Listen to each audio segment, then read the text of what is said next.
¿Cómo comprender la relación entre la mente y el cuerpo? Módulo 22. Hablemos ahora de la relación entre la mente y el cuerpo en la salud, de la medicina psicosomática, de la psique, la mente, del soma, el cuerpo, y de cómo la psique, la mente, produce un efecto sobre la salud física. Ya en 1920 un médico escribió un artículo muy controvertido en el que sugería que hasta el 20% de los trastornos físicos se debían a trastornos mentales o a la desdicha, a causas mentales. En la década de los 30, los médicos volvieron a escribir diciendo que hasta el 30% de nuestra mala salud está en la mente o está relacionada con la mente. En la década de los 40, alguien escribió que este porcentaje representaba el 40%, y en la década de los 50 se aumentó al 50%. Los profesionales médicos tradicionales se oponían enérgicamente a cada aumento. En la década de los 60 subió al 60%, en la de los 70 al 70%. Hoy en día, prácticamente ningún médico se opone a la estadística que dice que al menos el 80% de los trastornos de salud que ustedes y yo padecemos en el transcurso de nuestras vidas se deben a motivos psicológicos. La psique, la mente, hace enfermar a parte del cuerpo. De hecho, muchos médicos, profesionales de la medicina, psicólogos, psiquiatras y enfermeras que han seguido mis cursos han dicho que probablemente se aproxima más al 90, quizás al 95% de todos los males que nos aquejan. Los resfriados, las gripes, las enfermedades de la piel, los ataques al corazón, las enfermedades del riñón, la artritis, las embolias, incluso el cáncer, tienen un origen psicológico. De modo que hoy quiero hablar del estrés y de la tensión nerviosa. Quiero hablar, en esta sesión, de lo que existe en nuestra mente que crea en nuestros cuerpos la situación que nos hace enfermar. Sabemos, porque hemos hablado del tema antes y muchas veces, que, en cierto modo, decidimos enfermar. El doctor Carl Simonton, que trabajó durante muchos años en Fort Worth, Texas, escribió un libro estupendo llamado Getting Well Again, ponerse bueno otra vez, y escribió artículos excelentes sobre los aspectos de la enfermedad correspondientes a actitudes. Y averiguó que es interesante observar que la gente parece decidir enfermarse para hacer frente a una situación en la vida que les resulta desagradable, y cuanto más seria sea la situación, más seria será la enfermedad. Por ejemplo, si no se sentían valorados en el trabajo, les daba un resfriado. Si les parecía que les explotaban, les daba la gripe. Si les parecía que su matrimonio o su relación o toda su vida profesional era un desastre y no querían hacer frente a este hecho, les daban cosas tan graves como enfermedades cardíacas, embolias e incluso cáncer. También averiguó que la gente decide ponerse buena, además de decidir enfermar, y que en cuanto una persona decide ponerse buena, todas las posibilidades de la medicina moderna y todas las posibilidades del sistema inmunológico del cuerpo empiezan a funcionar para hacer que se pongan buenos. ¿Qué son el estrés y la tensión nerviosa? Hablemos del estrés y la tensión. Cuando hablamos del estrés y la tensión sabemos que son manifestaciones de algo que va mal en nuestra visión del mundo. El estrés y la tensión son manifestaciones externas de nuestra insatisfacción con algún aspecto de nuestras vidas. Cuando sentimos dolor físico, cuando tocamos un fogón caliente y sentimos dolor físico, la sensación de dolor se produce para avisarnos de que estamos haciendo algo que es físicamente dañino para nosotros. El estrés y la tensión nerviosa se producen para avisarnos de que estamos haciendo algo que es mentalmente dañino para nosotros y que, a no ser que hagamos frente a la situación, con el tiempo nuestra mente hará que el cuerpo enferme. Y que la enfermedad es nuestro modo de evitar hacer frente a la situación. Podemos ponernos tan enfermos que lleguemos incluso a morir. Por lo que concierne al estrés y la tensión nerviosa, existe todo un nuevo campo de medicina en la actualidad que se llama psicoinmunología o psiconeuroinmunología, que trata del efecto que produce la mente, debilitando o reforzando el sistema inmunológico. Se ha averiguado que las emociones negativas, el estrés, la tensión nerviosa, la ansiedad, la rabia, cualquier tipo de frustración, deprimen el sistema inmunológico. Reducen la producción de anticuerpos y nos dejan desprotegidos ante todo tipo de enfermedades físicas, tales como resfriados y gripes y otras cosas. Una persona con una actitud positiva, optimista, alegre, entusiasta, con un elevado amor propio, suele ser una persona con resistencia ante casi cualquier enfermedad normal. Pero una persona con una actitud negativa, deprimida, pesimista, que no se aprecia, cínica, si lo prefieren, con un bajo nivel de amor propio, es una persona cuya producción de anticuerpos es cada vez más reducida, de modo que a veces siempre están enfermos. Y uno puede ver que las personas negativas a menudo están enfermas. El punto clave en cuanto al estrés y la tensión nerviosa es el siguiente: que el estrés y la tensión vienen de dentro, no de fuera. No existe una situación tensa, solo una reacción tensa. Solamente una reacción tensa. Por ejemplo, dos personas se enfrentan con una situación. Ya hemos utilizado el ejemplo del conductor en un atasco. Dos personas se enfrentan con una misma situación. Una se enfada, la otra no pierde la tranquilidad. O la misma persona se enfrenta con la misma situación en 2 días distintos. Un día reacciona de una manera y se enfada. Al día siguiente reacciona positivamente y no se enfada en absoluto. La clave está en la reacción. El estrés no está ahí fuera. El estrés y la tensión nerviosa vienen de aquí dentro. Son nuestra forma de pensar y de reaccionar ante nuestro mundo, y no el mundo en sí. Alguien escribió que hay 3 fuentes principales de estrés. Y si vemos así el cuerpo humano, Las tres fuentes principales de estrés son lo que podría haber sido. ¿Recuerdan que hemos dicho que la gente se preocupa por el pasado? Lo que podría haber sucedido es una fuente importante de estrés. Pensamos incesantemente en cómo algo podría haber sido distinto. Y en el presente pensamos en lo que deberíamos hacer, lo que no deberíamos hacer, y pensamos en términos de deber hacer o tener que hacer. En cuanto al futuro pensamos en lo que podría suceder. Y estas tres cosas, lo que podía haber pasado, lo que debería ser en contraposición con lo que es y lo que podría suceder, son tres fuentes importantes de estrés en nuestras vidas. Pero siempre es nuestro modo de pensar sobre nuestro pasado, nuestro modo de pensar sobre el futuro, nuestro modo de pensar sobre el presente, en relación con la realidad, lo que produce el estrés, no el estrés en sí. Sabemos que puede decidir no ponerse enfermo. Yo he dicho esto a muchas personas en mis cursos, que uno puede decidir no volver a resfriarse nunca. Todo el mundo decide resfriarse o no resfriarse. Y lo que digo es que hay ciertas personas que se ponen muy tensas. ¿Por qué? Pues he aquí un ejemplo perfecto. ¿Por qué no se resfrían nunca las madres jóvenes? ¿Por qué las madres de niños pequeños nunca se resfrían? ¿Nunca se ponen enfermas? Porque no tienen tiempo. Si toman la decisión mental, no tengo tiempo. Son tan grandes mis responsabilidades en cuanto al cuidado de estos niños que no puedo permitirme ponerme enferma, no se pondrán enfermas. Esperan a que los niños crezcan y vayan al colegio, a tener más tiempo, o a que sus hijos crezcan y se vayan de casa y entonces vuelven a resfriarse y a coger la gripe. De modo que uno puede decidir no ponerse enfermo o no resfriarse ni coger la gripe haciendo algo muy sencillo, decidiendo ahora mismo que nunca más va a tener un resfriado o una gripe. Sencillamente decídanlo ahora mismo. Yo no voy a volver a resfriarme nunca y la próxima vez que sientan síntomas de resfriado díganse: me siento estupendamente, me siento sano, me siento feliz, me siento estupendamente, yo estoy sano, yo no estoy resfriado. ¿Y saben lo que sucederá? El resfriado se irá a casa de su vecino, que cree en los resfriados, y les dejará a ustedes en paz. Y esto es un hecho. Pues bien, hablemos. Ya hemos hablado de la relación entre el estrés y la tensión nerviosa y la energía. Hay tres fuentes principales de energía, según la enorme cantidad de trabajos realizados a principios de siglo. La primera fuente de energía es la comida. El tipo de alimentos que comemos y nuestro modo de comerlos, de combinarlos, y las vitaminas, los minerales, etc. La segunda es el aire, nuestro modo de respirar, la profundidad con que respiramos, el tipo de oxígeno que respiramos, la cantidad de ejercicio aeróbico que realizamos. La cantidad y el tipo de aire es una fuente importante de energía. Y la tercera son las impresiones. Las impresiones son el modo en que encajamos lo que nos sucede en el mundo. ¿Recuerdan que hemos hablado de una reacción tensa? Una situación puede proporcionar energía a una persona. La misma situación puede deprimir a otra. Por ejemplo, una decepción o el fracaso de un negocio o algo que fracasa de manera provisional puede hacer que una persona se deprima y se fatigue. Y puede hacer que otra se llene de energía y vuelva a estar en situación defensiva. De modo que las impresiones, nuestra manera de percibir lo que está sucediendo a nuestro alrededor, son una fuente principal de nuestra energía, ya aumente o disminuya esta. Y uno de los trabajos más importantes que he leído sobre el tema es un estudio que dice que nuestro cuerpo es una máquina que genera energía, y genera energía de distintas calidades, como una refinería de petróleo. Y el mejor ejemplo que les puedo dar es el siguiente. Imaginen que su cuerpo ingiere alimentos crudos, solamente carne, patatas, verduras, etc., y que este es el alimento básico para la energía que hace funcionar al cuerpo. Y si el cuerpo ingiere 1000 unidades de alimento, pongamos, podemos decir que 1000 calorías o 1000 unidades de alimento se pueden utilizar a nivel físico, como es el caso en la mayoría de los países del mundo, donde todo se consume para el trabajo físico y al final del día la persona está agotada, sin nada de energía, o, según la civilización avanza, según nuestra civilización avanza, si no se consume en realizar un trabajo duro físico, entonces se refina más aún y va subiendo por la cadena de la energía y se convierte en energía emocional. Y se necesitan 1000 unidades de energía física para generar 100 unidades de energía emocional.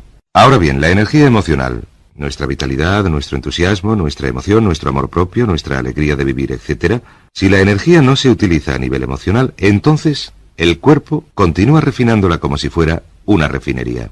Imaginen que el nivel físico es el petróleo crudo. Se ingieren en crudo la carne y las patatas. El petróleo crudo en la refinería se refina y se convierte en el tipo de petróleo que se usa para el coche. Si no se consume allí, la refinería lo refina más aún, convirtiéndolo en lo que se llama energía mental.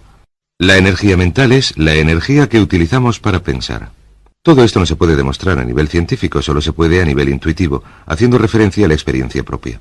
Esto sería el equivalente de la gasolina. El petróleo refinado se refina más aún, pero se necesitan 1000 unidades de crudo para obtener 100 unidades de petróleo refinado, para obtener 10 unidades de gasolina. Y si no se consume a nivel mental, entonces se convierte en una unidad de lo que se conoce como energía psíquica, que a menudo se conoce también como energía creadora. Y esto es el equivalente, digamos, del gas para encendedores, una forma muy refinada de energía.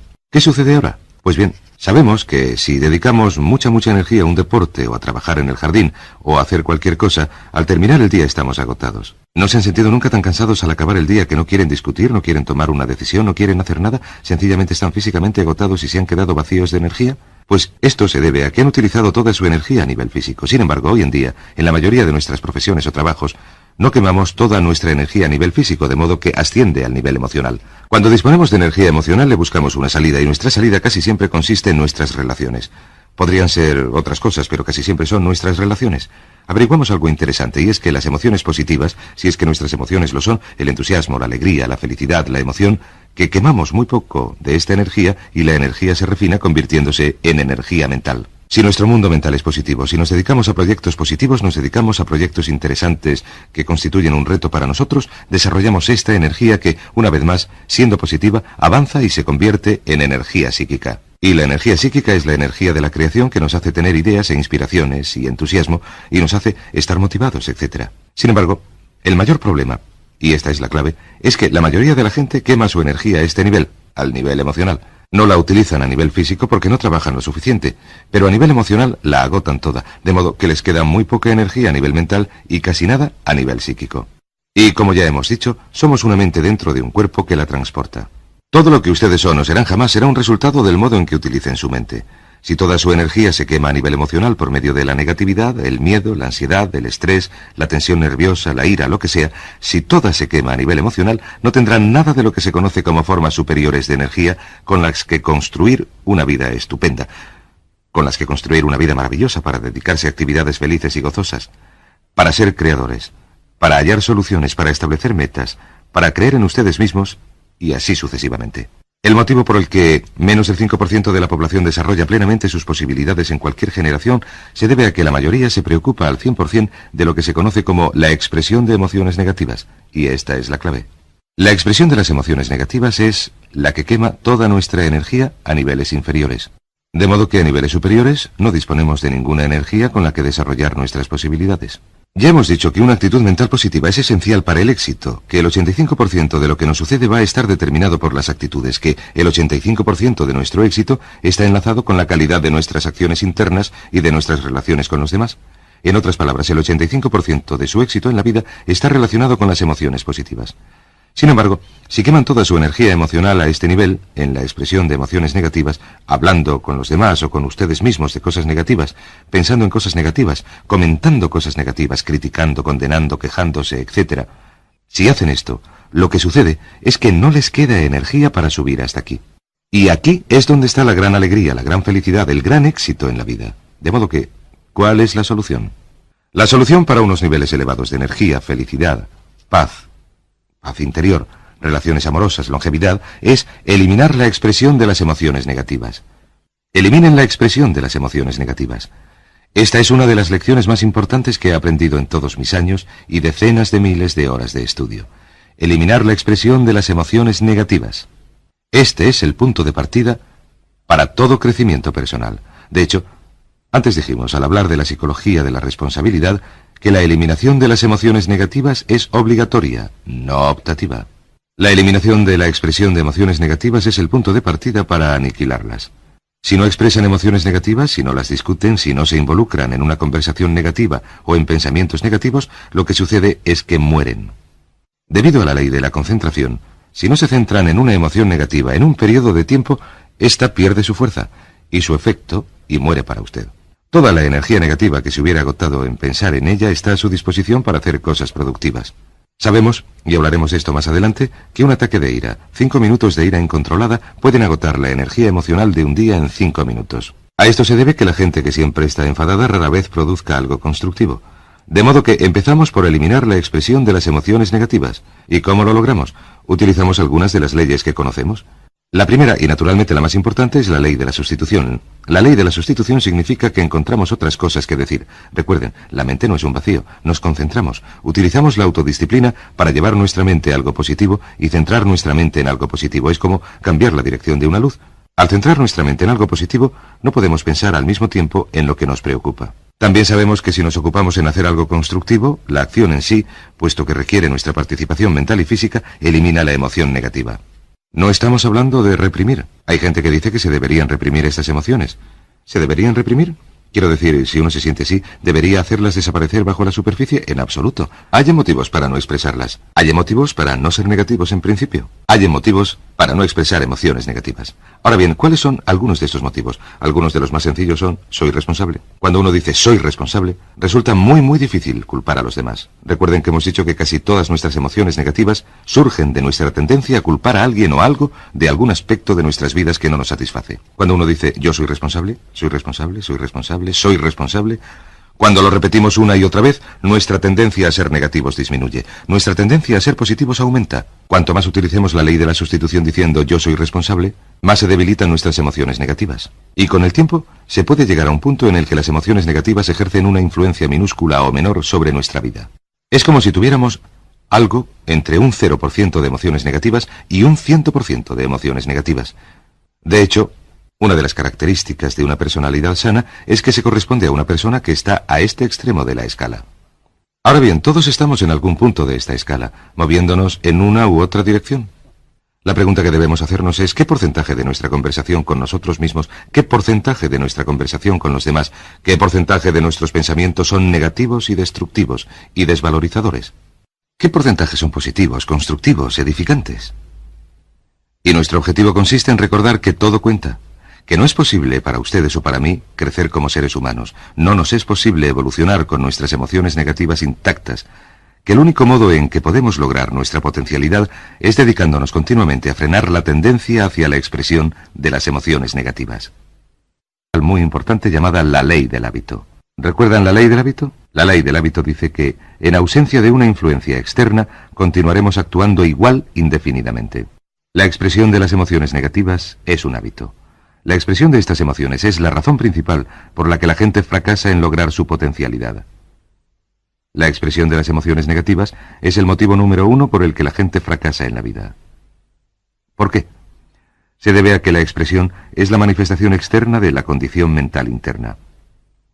Según expresemos emociones negativas, y a veces las suprimimos o las reprimimos o las encerramos en nuestro interior, según suprimamos o reprimamos las emociones negativas o las exprimamos de manera externa, producen exactamente el mismo efecto. ¿Recuerdan que hemos hablado de la ley de la expresión? La ley de la expresión dice que todo lo que se imprime, se exprime. Esto significa que lo que imprimamos en la mente subconsciente, por medio de imágenes, de palabras, de lo que leemos, se exprime en nuestra realidad en el sentido de que se manifiesta y se convierte en parte de nuestro mundo físico. Pero también hemos hablado de la ley de la inversión. Recuerden que la ley de la inversión dice que, al igual que el estado objetivo crea el estado subjetivo, en otras palabras, que el logro de la meta nos produce la sensación de ser triunfadores, también la sensación de ser triunfadores nos permite lograr la meta. La ley de la inversión dice que todo lo que se exprime, se imprime. Así que lo que esté diciéndose a sí mismo a los demás, lo está imprimiendo en su mente subconsciente y se expresará de manera simultánea como parte de su realidad. ¿Comprenden? Yo he dedicado como 1000 horas a estudiar este asunto para comprenderlo bien, y he mirado a mi alrededor, y he viajado por todo el mundo, he mirado a mi alrededor y he observado a la gente que es infeliz y lucha y no triunfa, y he intentado averiguar a qué se debía. Y finalmente he llegado a darme cuenta, por medio de esta lectura, de que esta era la respuesta. Que la mayoría de la gente dedica la mayor parte de su tiempo a la expresión de emociones negativas, pensamientos negativos, ideas negativas, opiniones negativas, críticas negativas, desvalorizaciones. A partir de la primera infancia, esto conduce a sentimientos de culpa, de inutilidad, a un amor propio reducido, al miedo al fracaso, al rechazo, al miedo a las pérdidas, al miedo a la carencia, al miedo a la limitación, al miedo a la mala salud, etc. La expresión de las emociones negativas es la clave para la comprensión del éxito y del fracaso.